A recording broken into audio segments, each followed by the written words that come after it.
ବୁଦ୍ଧିମାନ କାଉ ଓ ସୁନା ହାର। ଗୋଟିଏ ବଡ଼ ବରଗଛରେ ଏକ କାଉ ଦମ୍ପତି ବାସ କରୁଥିଲେ। ସେହି ଗଛ ମୂଳେ ଏକ କୋରଡ଼ରେ ଗୋଟିଏ ଦୁଷ୍ଟ ସାପ ମଧ୍ୟ ରହୁଥିଲା। ଯେବେ ବି କାଉ ଅଣ୍ଡା ଦିଏ ସାପଟି ସେଗୁଡ଼ିକୁ ଖାଇଯାଏ। କାଉ ଦମ୍ପତି ଏଥିପାଇଁ ବହୁତ ଦୁଃଖିତ ଥିଲେ। ଦିନେ କାଉ ଏକ ବୁଦ୍ଧି ପାଞ୍ଚିଲା। ସେ ରାଜପ୍ରସାଦକୁ ଉଡ଼ିଗଲା ଏବଂ ଦେଖିଲା ଯେ ରାଜକୁମାରୀ ପୋଖରୀରେ ଗାଧୋଉଛନ୍ତି ଓ ତାଙ୍କର ସୁନା ହାରଟି ପଥର ଉପରେ ରଖାଯାଇଛି। କାଉଟି ଝପଟି ଆସି ସେହି ହାରଟିକୁ ନେଇ ନିଜ ଥଣ୍ଟରେ ଉଡ଼ିଗଲା। ରାଜକୁମାରୀଙ୍କ ସୈନ୍ୟମାନେ କାଉ ପଛରେ ଗୋଡ଼ାଇଲେ। କାଉଟି ନେଇ ସେହି ସୁନା ହାରଟିକୁ ସାପ ରହୁଥିବା କୋରଡ଼ରେ ପକାଇ ଦେଲା।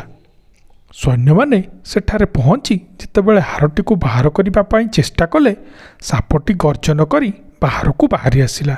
ସୈନ୍ୟମାନେ ନିଜ ସୁରକ୍ଷା ପାଇଁ ସାପଟିକୁ ମାରିଦେଲେ ଏବଂ ହାରଟି ନେଇ ଚାଲିଗଲେ। ଶିକ୍ଷା: ବଳ ଅପେକ୍ଷା ବୁଦ୍ଧି ଶ୍ରେଷ୍ଠ। ବୁଦ୍ଧି ପ୍ରୟୋଗ କରି ବଡ଼ରୁ ବଡ଼ ବିପଦକୁ ମଧ୍ୟ ଏଡ଼ାଇ ଦିଆଯାଇପାରିବ।